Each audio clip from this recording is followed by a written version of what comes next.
Hi, this is Tim. I am a teacher in adult education and I teach non-English speakers English. I teach at the level 1 level, beginning intro to English, and I have been teaching for a total of 19 years, almost 8 years with adults. I put together a series of YouTube lessons for my students in English and in Spanish and in Haitian Creole to help them to learn English faster. After posting these lessons, I had several people ask me if I can do the same thing to teach them Spanish. So this is my attempt at making Spanish a little bit easier to learn. So let's get started. Let's start with the names of the letters. If you'll look, I have several letters in green, which are combinations that are not existent in our alphabet. Depending on the chart that you look at, the CH and the double R are sometimes mentioned in the chart, sometimes they're not. I'm going to include them because they're very important when we're talking about the Spanish language. So let's go over the names. This is A, B, C, Ch, D, E, F, G, H, I, J, K, L, L,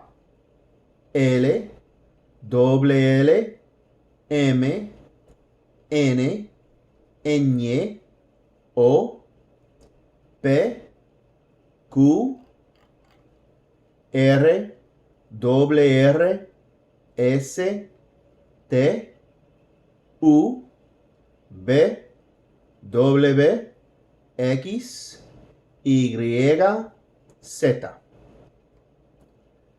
Those are the names of the letters. Now, the good thing about Spanish is we do not have normally multiple sounds for vowels like we do in English. How we have A, as the sounds for A in English, or E and E, or I and I. We don't have that in Spanish. In Spanish, the A is always going to sound like A. The B has the same sound, B. The C follows the same rules as English. Before an I or before an E, it's going to sound like an S. Otherwise, it's going to sound like a K. D is the same sound. E is always the short sound of E in English, E. F, same sound as English, F. G, there are two sounds of English. The sound is he. But when combined with other letters, sometimes it can have a g. And we'll talk about that later. Just like when we have the word garage in English, we have a g and a j. So it does the same type of thing in Spanish. H is a silent letter in Spanish. So hospital in English will sound like hospital. The H is completely silent. I is going to sound like E, the long E in English. The J is going to sound like an H, but it's going to be in the throat. So normally when we say the word in English, we say Juan, it sounds like a W. But the real sound for the J in Spanish it's a blowing out in the top of your throat.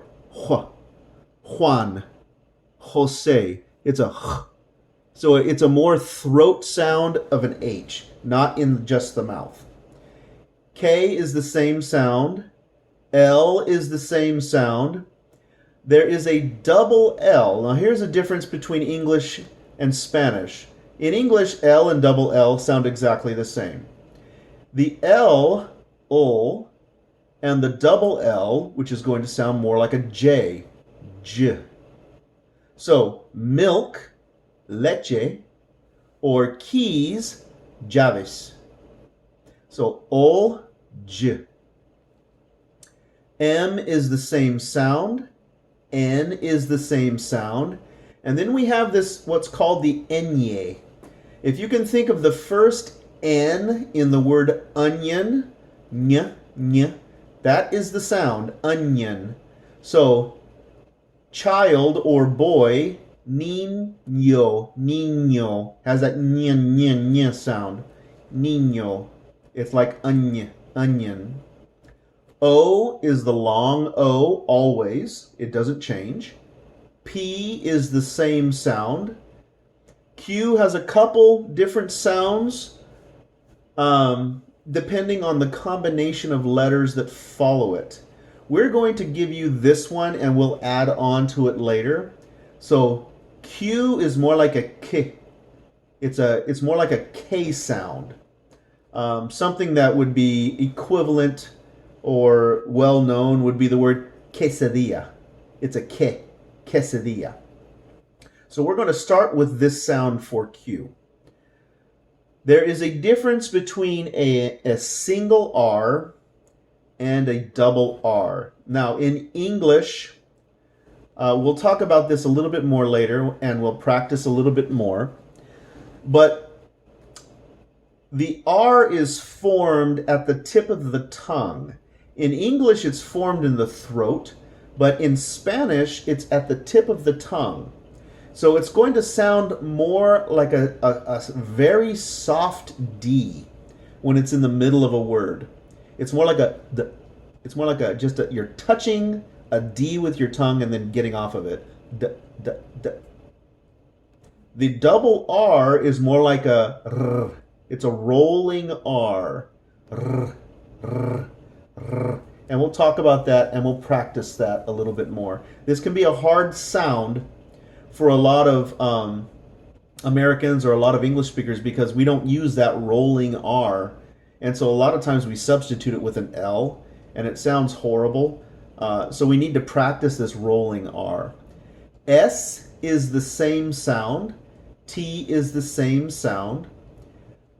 U is always going to sound like oo, like a double O in moon. Oo, always. Always, always, always. V and B sound exactly the same. Exactly the same. It doesn't matter if I'm saying baseball or volleyball. Baseball, volleyball. It's going to sound like a B. It's the exact same sound. So many times you have to clarify B for baseball or V for volleyball, but in Spanish. W, same sound, W. X is also going to have a K sound. The name for this letter is ek, ekis, ekis, has a K sound. The Y, depending on the country, will either sound like ours, like yeah, or sometimes some countries will have it sound like a J. So in other words, that's why many people who are learning English from Spanish, they say the color yellow like jello, because in their language, Y sounds like a J. J. Okay? So just be aware that you're going to have a different sound for the letter Y. Z will sound like an S. Z will sound like an S. Unless you're in Spain, and then it'll sound like a TH. So, I'm going to give you an example. The word for shoe, or shoes in Spanish, is zapatos. It starts with a Z, ends with an S. Zapatos. In Spain, it would sound like zapatos. Zapatos. Zapatos. So the TH is the Spanish Z. And so it helps to explain to people when you're trying to explain a language to them that this is part of the issue. Let's take a look at some combinations. Now, we talked about combinations, and I listed this one as part of the alphabet. CH is going to be the same sound in Spanish and in English. Ch. Pork chops are called chuletas. Chuletas. Pork chops.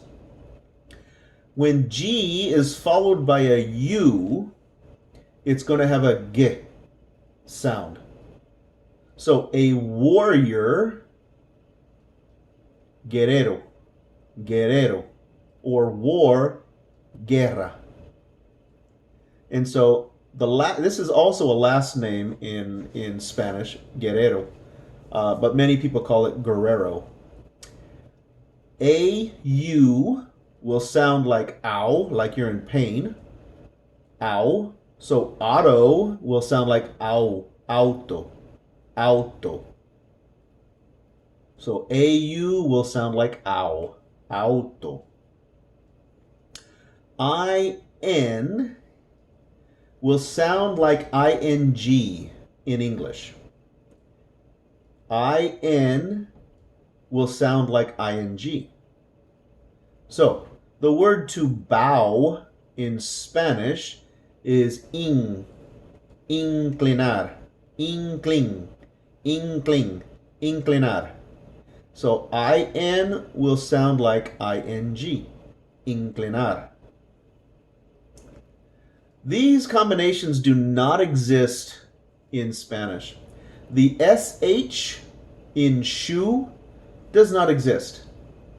This is why many people who speak Spanish say chu, because they don't know this combination, shoe. They don't realize it's a longer sound. The TH with the vibration that we use for words such as that, this, and there, that doesn't exist either. They do not have vibrations per se. So their Z does not have a vibration like ours does. Their V does not have a vibration like ours does. And the TH for that, this, and there does not have a vibration. So these don't exist. This combination, TCH, does not exist. This does exist, but it doesn't exist by itself. The word for air actually is aire with an E at the end. But in general, this is not very much used. Vowel combinations. We're going to go to this one on the next lesson. This is part 1 that I'm doing right now. So in part 2 of the first lesson of the first chapter, we'll continue with vowel combinations. Thank you for joining me. I hope this helped a little bit, and I look forward to talking to you and teaching you in the next section.